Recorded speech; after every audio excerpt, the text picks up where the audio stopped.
Preliminary techniques of fund flow statement. So fund flow statement നമ്മൾ prepare ചെയ്യുന്നതിന് മുന്നേ അതിൻ്റെ മുന്നോടിയായിട്ട് നമ്മൾ ചെയ്യേണ്ട പ്രധാനപ്പെട്ട രണ്ട് കാര്യങ്ങളാണ്. ഒന്ന്, classification of items into current and non current assets, current items. അതായത് നമുക്ക് കിട്ടിയിട്ടുള്ള ട്രാൻസാക്ഷൻസ്, അതായത് പിന്നെ ഐറ്റംസ്, പ്രോഫിറ്റ് ആൻഡ് ലോസ് അക്കൗണ്ടിൽ നിന്നും ബാലൻസ് ഷീറ്റിൽ നിന്നുമൊക്കെ നമുക്ക് കിട്ടിയിട്ടുള്ള ഐറ്റംസിനെയൊക്കെ നമ്മൾ കറൻറ്റ് ഐറ്റംസ് ആയിട്ടും നോൺ കറൻറ്റ് ഐറ്റംസുമായിട്ട് ക്ലാസിഫൈ ചെയ്യുക. അതാണ് ഫസ്റ്റ് നമ്മൾ ചെയ്യേണ്ടത്. സോ അവിടെ നമുക്കപ്പോൾ നല്ലൊരു ബേസ് അണ്ടർസ്റ്റാൻഡിങ് വേണം. ഏതൊക്കെ ഐറ്റംസാണ് കറൻറ്റ് ഐറ്റംസിൽ പെടുക, ഏതൊക്കെയാണ് നോൺ കറൻറ്റ് ഐറ്റംസ് പെടുക. കറൻറ്റ് ഐറ്റംസ് എന്ന് പറയുമ്പോൾ കറൻറ്റ് അസറ്റ്സും പെടും, കറൻറ്റ് ലയബിലിറ്റിയും പെടും. നോൺ കറൻറ്റ് ഐറ്റംസ് എന്ന് പറയുമ്പോൾ ഫിക്സഡ് അസറ്റ്സ് റിലേറ്റഡ് ആയിട്ടുള്ള ഐറ്റംസും അതുപോലെ പിന്നെ ഫിക്സഡ് ലയബിലിറ്റീസ്, ലോങ് ടേം ലയബിലിറ്റീസും പെടും. അപ്പോൾ അത് ഏതൊക്കെയാണെന്നുള്ളത് ആദ്യം നമ്മൾ ക്ലാസിഫൈ ചെയ്ത് വയ്ക്കുക. അതിനുശേഷം നമ്മൾ identification of transactions which involve flow fund.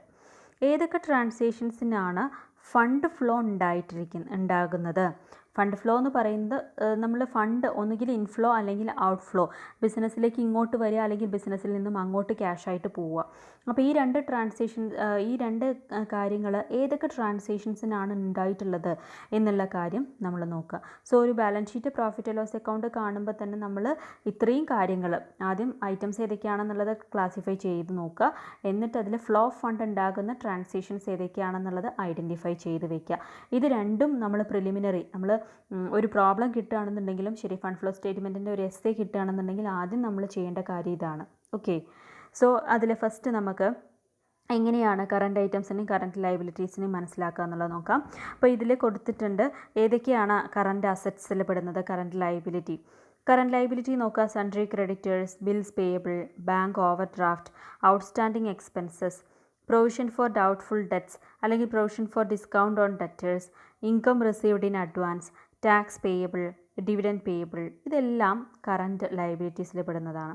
Okay, so ഈ പ്രൊവിഷൻ ഫോർ ടാക്സ്, കറൻറ്റ് അസറ്റ്സിൽ പെടുന്നത് stock in trade, short term investment, bills receivable, sundry debtors, advance tax, cash in hand and cash at bank, prepaid expenses, accrued income.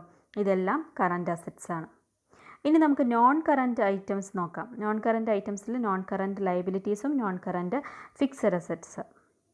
Okay, അതിൽ ലയബിലിറ്റീസിൽ പെടുന്നത് equity share capital, preference share capital, general reserve, profit and loss account balance, capital reserve, capital redemption reserve, security premium, debentures, long term loans, provision for depreciation, പിന്നെ provision for tax, dividend payable.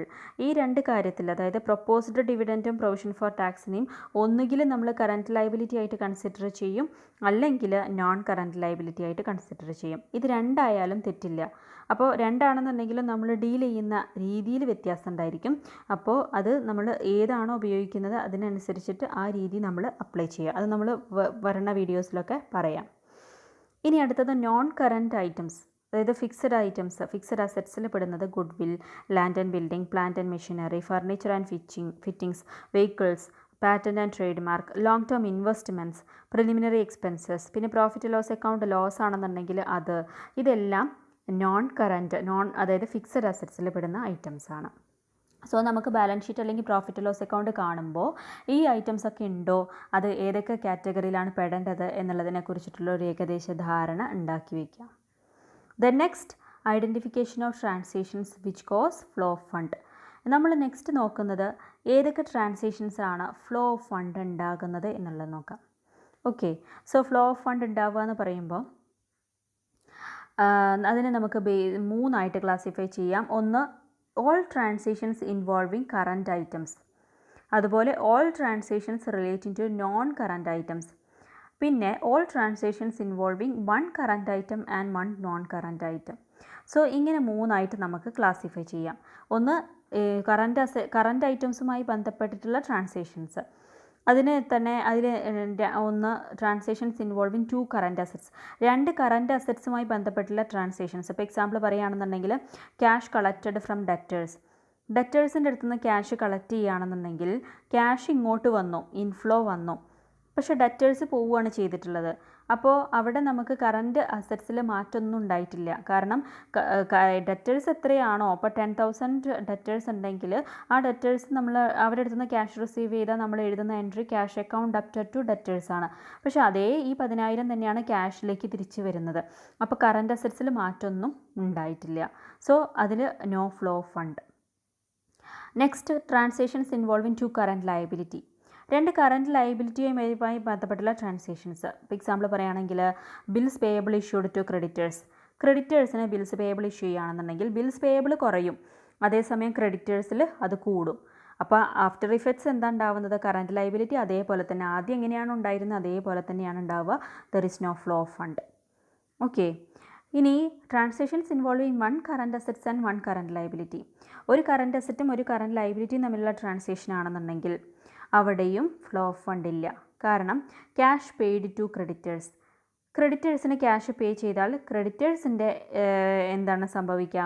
ക്രെഡിറ്റേഴ്സിൻ്റെ ഇത് കുറയും, അതേപോലെ തന്നെ cash എന്ത് ചെയ്യും? ക്യാഷും കുറയും. Okay, ക്യാഷും കുറയും, ക്രെഡിറ്റേഴ്സും കുറയും. അപ്പോൾ അതിൽ ഫ്ലോ ഓഫ് ഫണ്ടൊന്നും സംഭവിക്കുന്നില്ല. അപ്പോൾ കറൻറ്റ് ഐറ്റംസുമായി ബന്ധപ്പെട്ടുള്ള ട്രാൻസാക്ഷൻസിലൊന്നും they do not affect the fund. ഇനി next, all transactions related to non current items. Non current ഐറ്റംസുമായി ബന്ധപ്പെട്ടുള്ള ട്രാൻസാക്ഷൻസിലും ഇതേപോലെ there is no fund flow. ഇപ്പോൾ എക്സാമ്പിൾ പറയുകയാണെങ്കിൽ between two non current assets. Non current assets എന്ന് പറയുമ്പോൾ fixed assets.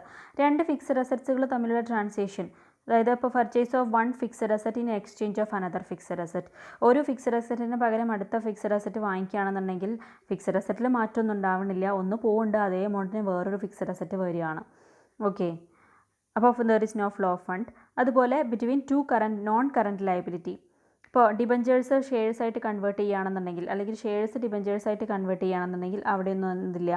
Flow of fund ഇല്ല. അതുപോലെ between one non current asset and one non current liability. ഇപ്പോൾ എക്സാമ്പിൾ പറയുകയാണെങ്കിൽ purchase of fixed asset in exchange of shares. ഷെയർസിന് പകരമായിട്ട് fixed asset നമ്മൾ purchase ചെയ്യുകയാണ്, ഫിക്സഡ് അസറ്റ് വാങ്ങിക്കുകയാണ്. അപ്പോൾ അങ്ങനെയാകുമ്പോൾ ഷെയർസ് ഇഷ്യൂ ചെയ്യുമ്പോൾ ഷെയർ ക്യാപിറ്റലിൽ കൂടും, അതേസമയം ഫിക്സഡ് അസറ്റ് പർച്ചേസ് ചെയ്യുമ്പോൾ ഫിക്സഡ് അസറ്റും കൂടും. അപ്പോൾ നോൺ കറൻറ്റ് പിന്നെ ലയബിലിറ്റിയും കൂടും, നോൺ കറൻറ്റ് അസറ്റും കൂടും. അപ്പോൾ അങ്ങനെ വരുന്ന സമയത്തും അവിടെ ഫ്ലോ ഓഫ് ഫണ്ട് സംഭവിക്കുന്നില്ല. ഓക്കെ, ഇനി എപ്പോഴാണ് ഫ്ലോ ഓഫ് ഫണ്ട് സംഭവിക്കുക? All transactions involving one current item and one non current item. ഒരു കറൻറ്റ് ഐറ്റവും, കറൻറ്റ് ഐറ്റം എന്ന് പറയുമ്പോൾ ഒന്നുകിൽ കറൻറ്റ് അസറ്റ് ആവാം അല്ലെങ്കിൽ കറൻറ്റ് ലയബിലിറ്റി ആവാം. പിന്നെ അതുപോലെ ഒരു നോൺ കറൻറ്റ് ഐറ്റം, അതും നോൺ കറൻറ്റ് അസറ്റ്സും ആവാം അല്ലെങ്കിൽ നോൺ കറൻറ്റ് ലയബിലിറ്റി ആവാം. അതായത് ഫിക്സഡ് അസറ്റ് ആവാം അല്ലെങ്കിൽ ലോങ് ടേം ലയബിലിറ്റി ആവാം. അപ്പോൾ ഒരു കറൻറ്റ് ഐറ്റവും ഒരു നോൺ കറൻറ്റ് ഐറ്റവും തമ്മിലുള്ള ട്രാൻസാക്ഷൻ നടക്കുമ്പോഴാണ് അവിടെ ഫ്ലോ ഓഫ് ഫണ്ട് ഉണ്ടാകുന്നത്. ഇപ്പോൾ അതിൽ പറയുകയാണെന്നുണ്ടെങ്കിൽ ഒന്ന്, transactions involving current asset and fixed asset. ഒരു കറൻറ്റ് അസറ്റും ഒരു ഫിക്സഡ് അസറ്റും തമ്മിലുള്ള ട്രാൻസാക്ഷൻ ആണെന്നുണ്ടെങ്കിൽ അവിടെ ഫ്ലോ ഓഫ് ഫണ്ട് ഉണ്ടാവും. ഇപ്പോൾ എക്സാമ്പിൾ പറയുകയാണെങ്കിൽ purchased machinery for cash. Purchased machinery for ക്യാഷിൽ മെഷീനറി വന്നു, അതായത് ഫിക്സഡ് അസറ്റ് കൂടി, കറൻറ്റ് അസറ്റും പിന്നെ കറൻറ്റ് അസറ്റ് എന്ത് ചെയ്തു? കുറഞ്ഞു. ഓക്കെ, കറൻറ്റ് അസറ്റ് കുറഞ്ഞു, അതായത് ഇൻഫ്ലോ ഔട്ട്ഫ്ലോ ഉണ്ടായി, അതേസമയം നമുക്കൊരു ഇൻഫ്ലോയും ഉണ്ടായി. അപ്പോൾ അവിടെ ഫ്ലോ ഓഫ് ഫണ്ട് ഉണ്ട്. The next, transactions involving a current asset and the long term liability. അതിന് എക്സാമ്പിൾ പറയുകയാണെങ്കിൽ issued shares for cash. Issued shares for cash അല്ലെങ്കിൽ repayment of long term loan. ഇവിടെയൊക്കെ എന്താ സംഭവിക്കുന്നത് വെച്ചാൽ ഷെയർ ക്യാപിറ്റൽ ഇങ്ങോട്ട് വരുന്നു, ഷെയർസ് വരുന്നുണ്ട്, പിന്നെ ഇഷ്യൂഡ് ഷെയർസ് ഫോർ ക്യാഷ്, അതേപോലെ തന്നെ കറൻറ്റ് ഐറ്റം ആയിട്ടുള്ള ക്യാഷും എന്ത് ചെയ്യുന്നുണ്ട്? ക്യാഷും ഇൻക്രീസ് ചെയ്യുന്നുണ്ട്. സോ അപ്പോൾ ക്യാഷ് ഇൻക്രീസ് ചെയ്യുമ്പോൾ അവിടെ ഫ്ലോ ഓഫ് ഫണ്ട് ഉണ്ടാകുന്നുണ്ട്. കാരണം ഷെയർസ് നമ്മൾ ഇഷ്യൂ ചെയ്യുകയാണ്, ആളുകൾക്ക് കൊടുക്കുകയാണ്, അപ്പോൾ ഷെയർ ക്യാപിറ്റൽ കൂടും, പിന്നെ അതേസമയം ക്യാഷും കൂടും. അതുപോലെ repayment of long term loan ആണെന്നുണ്ടെങ്കിൽ ലോങ് ടേം ലോൺ നമ്മൾ തിരിച്ചടയ്ക്കുകയാണ്. തിരിച്ചടയ്ക്കുമ്പോൾ ലോങ് ടേം ലോണിൻ്റെ അളവ് എന്താവും? അത് കുറയും. അതേസമയം പിന്നെ നമ്മളുടെ ക്യാഷും കുറയും. ഓക്കെ, അപ്പോൾ അതും ഫ്ലോ ഓഫ് ഫണ്ട് ഉണ്ടാകുന്നുണ്ട്. The next, transactions involving a current liability and a long term liability. ഒരു കറണ്ട് ലയബിലിറ്റിയും ഒരു നോൺ കറണ്ട് ലയബിലിറ്റിയും തമ്മിലുള്ള ട്രാൻസാക്ഷൻ ആണെങ്കിൽ, എക്സാമ്പിൾ പറയുകയാണെങ്കിൽ creditors settled by the issue of debentures. Debentures എന്ന് പറയുന്നത് ഒരു ലോങ് ടേം ലയബിലിറ്റിയാണ്. അത് യൂസ് ചെയ്തുകൊണ്ട്, അതായത് ഡിബഞ്ചേഴ്സ് ഇഷ്യൂ ചെയ്തുകൊണ്ട് ക്രെഡിറ്റേഴ്സിനെ സെറ്റിൽ ചെയ്യുക. അപ്പോൾ അവിടെ എന്താ സംഭവിക്കുന്നത് വെച്ചാൽ ഡിബഞ്ചേഴ്സ് കൂടും. ഡിബഞ്ചേഴ്സ് എന്ന് പറയുമ്പോൾ നമുക്കൊരു ലയബിലിറ്റിയാണ്, അത് കൂടും. അതേസമയം ഷോർട്ട് ടൈം ലയബിലിറ്റി ആയിട്ടുള്ള ക്രെഡിറ്റേഴ്സ് കുറയുകയും ചെയ്യും. അപ്പോൾ അവിടെ ഫ്ലോ ഓഫ് ഫണ്ട് ഉണ്ടാകുന്നുണ്ട്. Then next, transactions involving a current liability and a fixed asset. അതായത് fixed asset purchased for 2 months credit. ഇപ്പോൾ ഫിക്സഡ് അസറ്റ് വാങ്ങിച്ചു, ഒരു ക്രെഡിറ്റിനാണ് വാങ്ങിച്ചിട്ടുള്ളതെന്നുണ്ടെങ്കിൽ ലയബിലിറ്റി കൂടി, അതേസമയം ഫിക്സഡ് അസറ്റും കൂടി. അപ്പോൾ അവിടെ ഫ്ലോ ഓഫ് ഫണ്ട് സംഭവിക്കുന്നുണ്ട്. സോ ഏതൊക്കെ ട്രാൻസാക്ഷൻസിലാണ് ഫ്ലോ ഓഫ് ഫണ്ട് ഉണ്ടാവുക എന്നുള്ളത് പറയുകയാണെങ്കിൽ, കോമൺ ആയിട്ട് പറയുകയാണെങ്കിൽ, ഒരു കറണ്ട് ഐറ്റവും മറ്റൊരു നോൺ കറണ്ട് ഐറ്റവും തമ്മിൽ നടക്കുന്ന ട്രാൻസാക്ഷൻസിലെല്ലാം ഫ്ലോ ഓഫ് ഫണ്ട് ഉണ്ട്. അത് നമുക്ക് ഈ പിക്ചറിലൂടെ ക്ലിയർ ആയിട്ട് മനസ്സിലാകും. അതായത് കറണ്ട് അസറ്റും കറണ്ട് ലയബിലിറ്റിയും തമ്മിലുള്ള ട്രാൻസാക്ഷൻ ആണെന്നുണ്ടെങ്കിൽ അവിടെ ഫ്ലോ ഓഫ് ഫണ്ട് ഇല്ല.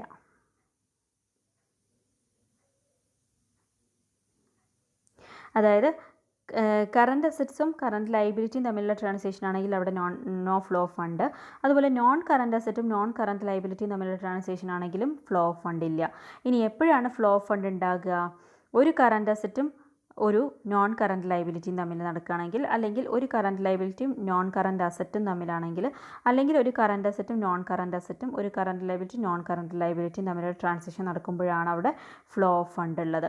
അപ്പോൾ ആദ്യം ഇത് മനസ്സിലാക്കാൻ നമുക്ക് എളുപ്പത്തിൽ ചെയ്യാവുന്നത് എന്താണെന്ന് വെച്ചാൽ, ഏതൊക്കെയാണ് കറണ്ട് ഐറ്റംസ്, ഏതൊക്കെയാണ് നോൺ കറണ്ട് ഐറ്റംസ് എന്നുള്ളത് മനസ്സിലാക്കുക. എന്നിട്ട് നമ്മൾ ഈ കറണ്ട് ഐറ്റംസും നോൺ കറണ്ട് ഐറ്റംസും തമ്മിലുള്ള ട്രാൻസാക്ഷൻ ആണെങ്കിൽ അവിടെ ഫ്ലോ ഓഫ് ഫണ്ട് ഉണ്ടെന്നുള്ളത് മനസ്സിലാക്കുക. ഫ്ലോ ഓഫ് ഫണ്ട് ഉള്ള ഐറ്റംസ് മാത്രമേ ഫണ്ട് ഫ്ലോ സ്റ്റേറ്റ്മെൻറ്റിലേക്ക് വരുള്ളൂ. ഫ്ലോ ഓഫ് ഫണ്ട് ഇല്ലാത്ത ഐറ്റംസ് ഒന്നും ഫണ്ട് ഫ്ലോ സ്റ്റേറ്റ്മെൻറ്റിലേക്ക് വരില്ല. ഓക്കെ, അപ്പോൾ അതിന് എക്സാമ്പിൾസ് നമുക്ക് കുറച്ച് ചെയ്ത് നോക്കാം.